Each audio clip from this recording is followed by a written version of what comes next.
मगर जातिको प्रथम बृहत सम्मेलनको रूपमा लिइएको 2014 साल गुल्मी भार्सेको सम्मेलनले मगर सुधार सङ्घ नामक संस्था गठन गरे पश्चात देश तथा विदेशमा अन्य संस्थाहरू खुल्ने क्रममा तीव्रता आएको पाइन्छ। 2039 साल फाल्गुन 15 गतेको तनहुँ दमौलीमा आयोजित प्रथम राष्ट्रिय महाधिवेशन पश्चात देशका अन्य विभिन्न स्थानहरूमा 8वटा राष्ट्रिय महाधिवेशनहरू सम्पन्न भइसकेका छन्। उक्त महाधिवेशनहरूले स्वर्गीय हेमबहादुर पुन मगर, स्वर्गीय कविराज पुन मगर, स्वर्गीय मानध्वज राणा मगर, श्री गोरेबहादुर खपाङ्गी मगर र श्री एम बहादुर बुढाथोकी मगरको अध्यक्षतामा केन्द्रीय कार्य समितिहरू चयन गरिसकेका छन्। यस गरिमामय 9औं राष्ट्रिय महाधिवेशनले दिएको जनादेश र पारित नारा इतिहास, भाषा, संस्कृति संरक्षण सम्वर्धन, मगरहरूको मूलमन्त्र, जातीय पहिचान र स्वायत्त शासन सहितको सङ्घीय लोकतान्त्रिक गणतन्त्र अनुरूप सम्पूर्ण मगर समुदायलाई आर्थिक, राजनीतिक, सामाजिक र भावनात्मक रूपमा गोलबन्द र नेतृत्व गर्न श्री झक बहादुर थापा मगरको अध्यक्षतामा 45 सदस्यीय कार्य समिति चयन भएको छ।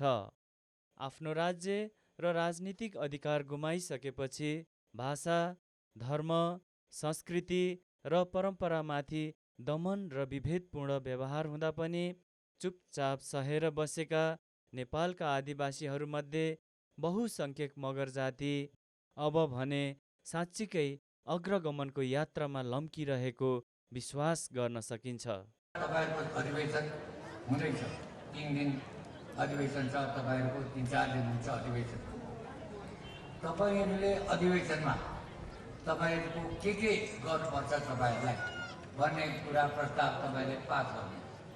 त्यो प्रस्ताव तपाईले एक कपी मलाई पनि दिनु। तपाईको सम्पूर्ण माग पूरा गर्ने मेरो जिम्मा हो।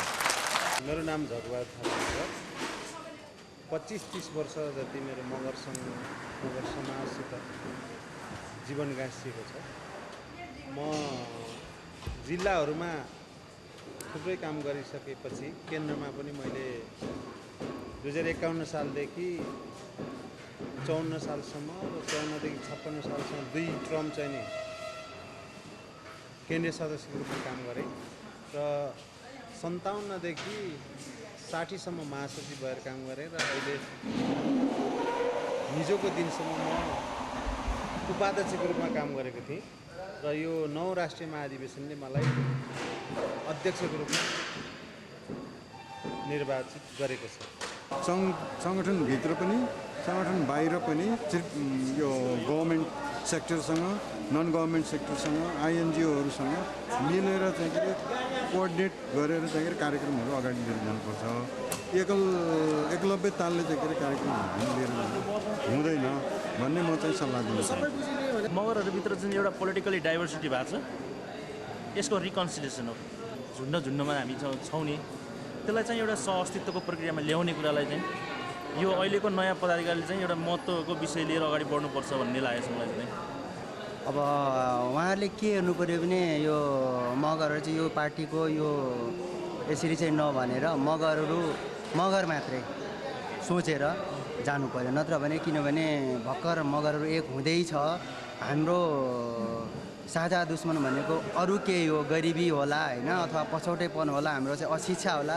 त्यतातिर लड्नु परेमा हामी चाहिँ यहीँ चाहिँ फल्ना जनमुक्ति, फल्ना चाहिँ माओवादी, फल्ना चाहिँ एमाले, फल्ना चाहिँ काङ्ग्रेस भएर लड्दैछु छु।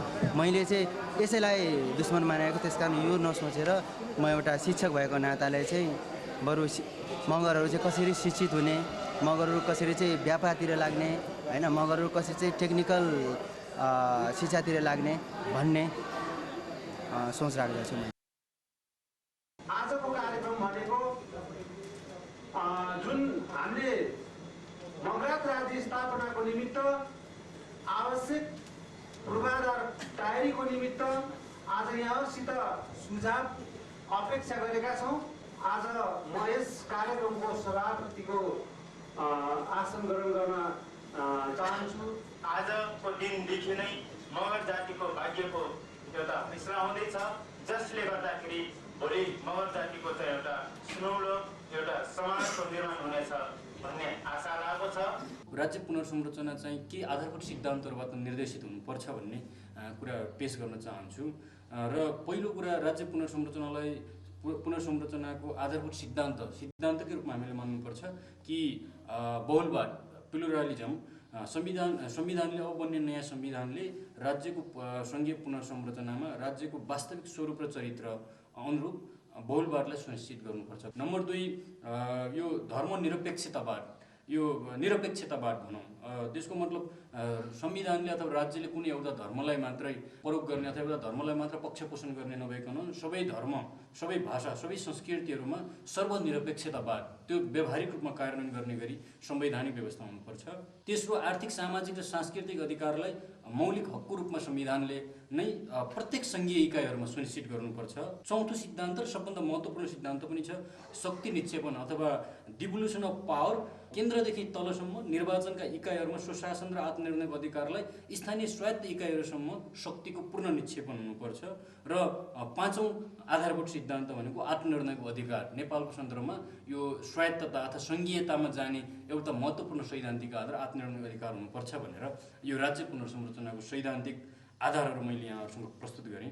सङ्घात्मकतामा पनि कस्तो प्रकारको सङ्घात्मकता भन्ने छ। संसारमा अहिले चलेका सङ्घीयताका मोडेलहरूलाई अध्ययन गऱ्यौँ भने एउटा भूक्षेत्रीय सङ्घीय प्रणाली जस्तो निश्चित भौगोलिक क्षेत्रमा सघन रूपमा रहेका जाति, भाषा, धर्म र सांस्कृतिक समूहका लागि, जस्तै मगर, गुरुङ, राई, लिम्बू, तामाङ, थारू चाहिँ नेपालको सन्दर्भमा भूक्षेत्रीय सङ्घीय प्रणालीको निम्ति उपयुक्त हुन सक्छ भन्ने छ। नम्बर 2, गैर भूक्षेत्रीय सङ्घीय प्रणाली विभिन्न ठाउँहरूमा छरिएर रहेका जाति, भाषा, धर्म र संस्कृतिका समूहहरू, जस्तै नेपालको सन्दर्भमा बाहुन क्षेत्रीहरू, दलितहरू र कतिपय सन्दर्भमा हाम्रो मगर जाति पनि देशैभरि छरिएर रहेको कारणले गैर भूक्षेत्रीय सङ्घीय प्रणाली अर्को एउटा मोडेल, यो संसारको मोडेलहरूलाई अध्ययन गर्दा।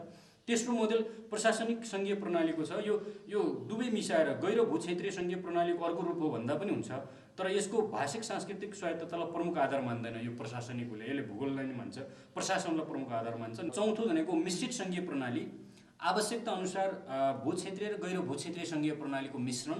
नेपालको सन्दर्भमा स्वायत्तताको आधार भनेको ऐतिहासिक मूल थलो, जातीय, भाषिक र क्षेत्रगत हुनुपर्छ। यो अहिले जतासुकै नेपालको यो कन्टेम्पोरेरी सङ्घीयताको बारेमा चलेको बहसमा यी आधारहरू हुनुपर्छ भनेर सबैतिर आइरहेको पनि छ। कालीन मगरहरूले ध्यान दिनुपर्ने कुरा हो भन्ने कुरा मगर सङ्घको यो अवधारणा पत्रमा उल्लेख गरिएको छ। धन्यवाद। मगर जातिको सङ्ख्याको हिसाबबाट, मगर जातिको भाषा, संस्कृति र भौगोलिक हिसाबबाट र नेपाल एउटा विविध जाति र भौगोलिक हिसाबले पनि विविध हिसाबले यो चाहिँ अब समेटेर यसलाई चाहिँ प्रस्तुत गर्न राम्रो हुन्थ्यो होला भन्ने मलाई लाग्छ। यहाँ बहुजातिमा बाहुल्य भएको राष्ट्रमा हाम्रो मगर जातिहरूले अरू जातिहरूलाई पनि एउटा स्थान दिएर उहाँहरूको चाहिँ एउटा सहभागितामा चाहिँ जानुपर्छ भन्ने मेरो पनि एउटा सुझाव चाहिँ छ।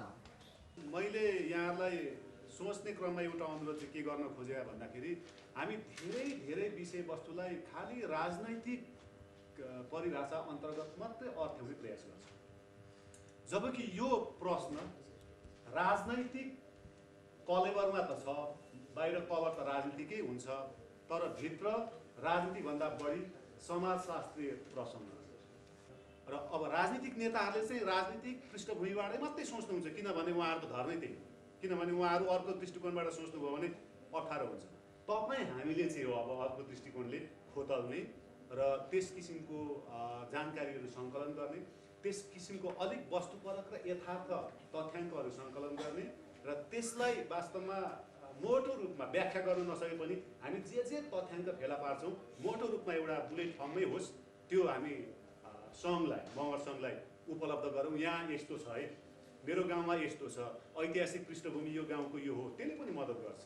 मेरो गाउँको ऐतिहासिक पृष्ठभूमि यो हो, यहाँ यस्ता कुराहरू जो हिजो सुनिएका थिएन यी नयाँ कुराहरू उजागर भएको छन्, यस्तो कुरा आयो भने हामी त्यसलाई बसेर अनि त्यस पछाडि अलिकता विशेषज्ञहरू होलान्, मगर विशेषज्ञहरू अथवा अरू विशेषज्ञहरूको पनि सहयोग लिनुपर्ने होला। किनभने हामी लजाउनु के हुँदैन भने हामी जान्दैनौँ भने अरू जातिको पनि सहयोग लिनुपर्छ। किन हामीले स्पष्ट रूपमा यो पत्रमा चाहिँ के हो भन्दाखेरि सहअस्तित्वको सिद्धान्तलाई स्वीकार गरेका छौँ। त्यसकारण अरूको सहयोग लिने प्रयास गर्नुपर्छ। किनभने मगरको कुरा उठाउँदा जति वेट पाउनुपर्ने त्यति पाउँदैन। किनभने मगरले कुरा गर्छ, बाहुनलाई पनि मगरको कुरा गराउने चाहिँ भन्नुपर्छ। आत्मनिर्णयको अधिकार जुन डक्ट्रिन अफ सेल्फ डिटर्मिनेसन छ त्यो पनि एउटा राज्य पुनर्संरचनाको आधारभूत सिद्धान्त हो। अहिलेको नयाँ डेफिनेसनभित्र चाहिँ यसलाई पारेनौँ भने आदिवासी जनजातिको या मगरको विषयमा चाहिँ धेरै कुरा अप्रोच हुन्छ। यहाँ चाहिँ के भन्दा अझ धेरै कुराहरू थप्नु छ। मलाई लाग्छ यसमा चाहिँ 50% एउटा सेप चाहिँ कस्तो बन्ने भनेर मात्रै आएको छ। 50% त हामीले थप्नै बाँकी छ। हामीले एउटा चिज उठाएका छौँ, मगर जातिले आफ्नो राज्य इतिहासमा गुमेको राज्य इतिहासको टुटेको कडी जोड्नुपर्छ भन्ने मान्यतामा हामी सबै सहमत भएका छौँ। त्यसैले गर्दा 21औं शताब्दीको राष्ट्रिय राज्य निर्माणको सन्दर्भमा हाम्रो पनि एक स्टेप पहल यसले गर्ने नै छ। मलाई लाग्छ बाहुन क्षेत्रीहरूलाई अब हामी मगरातमा पनि खस भाषा पनि प्रयोग गरेका छौँ, मगर भाषा पनि प्रयोग गरेका छौँ भन्ने नामले मात्रै अब बाहुनहरूले चित्त बुझाउला जस्तो मलाई लाग्दैन। त्यसो भएको हुँदा उनीहरूलाई चाहिँ अब अरू के छ, उनीहरूलाई सहमत गराउने, उनीहरूलाई स्वायत्त क्षेत्र कहीँ दिन सकिनेछ अथवा चाहिँ अरू केही वैकल्पिक उपायहरू छन्, यो विषयमा पनि प्रश्न आउँदाखेरि राम्रो हुन्थ्यो। सबभन्दा ठुलो चाहिँ मान्छेको अधिकार के हो भन्दाखेरि यो बाँच्न पाउने अधिकार। हामी बाँच्छौँ भने मात्रै यो सबै कुराहरू चाहिँ हामीले भोग गरेर पाउने कुरा हो। सबभन्दा पहिला हामीले बाँच्न पाउने कि नपाउने त्यो अधिकार आफ्नो ठाउँमा होला। तर हाम्रो नीति के छ भन्दाखेरि चाहिँ नीति के भने अब सेन्ट्रल लेजिस्लेटिभ बडीले या चाहिँ फेडरल लेजिस्लेटिभ बडीले मान्छेले मार्न पाउने विधायक त्यसले एक्ट बनाउन पाउने कि नपाउने यो कुराहरू पनि चाहिँ सबभन्दा ठुलो चाहिँ मान्छेको मानव हुनेलाई भने बाँच्न पाउने अधिकार हो। यो बारेमा पनि मोटामोटी क्लियर भए राम्रो हुन्थ्यो। मगरातमा भाषाले मात्रै धेरै फरक पार्छ। के फरक पार्छ भने मगरातको अहिले चाहिँ तपाईँको हजारौँ प्राथमिक विद्यालयमा मास्टरहरू बाहुनहरू छन्। म प्रश्न देखिरहेको छु हेर्नुहोस्, त्यो किन त्यस्तो भएको भन्दाखेरि एउटै भाषा भएको हुनाले गर्दा। जब होल मगरातका प्राथमिक विद्यालय र माध्यमिक विद्यालय र निम्न माध्यमिक विद्यालयमा पढाइराखेका मास्टरलाई अब मगरात राज्य भयो तिमीहरू छोडेर हिँड भनेर खेदाउन सकिँदैन, खेदाउन मिल्दैन। त्यसको अर्थ के हो भन्दा उनीहरू खेदिने एउटा नीतिगत संरचना त त्यहाँ ल्याउनै पर्छ। त्यो भनेको भाषिक हो। भन्नुको अर्थ द्विभाषिक बाहुनहरूले मात्रै सघन रूपमा मगर बालबालिका उपस्थित भएको विद्यालयमा पढाउने योग्यता राख्दछन् भन्ने यसको चाहिँ तपाईँको ध्येय हुनुपर्छ। भन्नुको अर्थ मगर भाषामा अथवा द्विभाषिक टिचरहरूको अन्तर्वार्ता गर्दाखेरि मातृभाषा मगर भएको मगरहरू चाहिँ फेल हुने अनि मातृभाषा बाहुन भएको मगरहरू चाहिँ पास हुने सम्भावना रहँदैन। भन्नुको अर्थ त्यो द्विभाषिक नीतिले अहिले 100% बाहुनहरू भएको विद्यालय चाहिँ 50%मा आउँछ। बाहुन क्षेत्रीहरू 50%मा आउँछन् भने मगरहरू ग्रेजुअली 50%मा उक्लिन्छन्।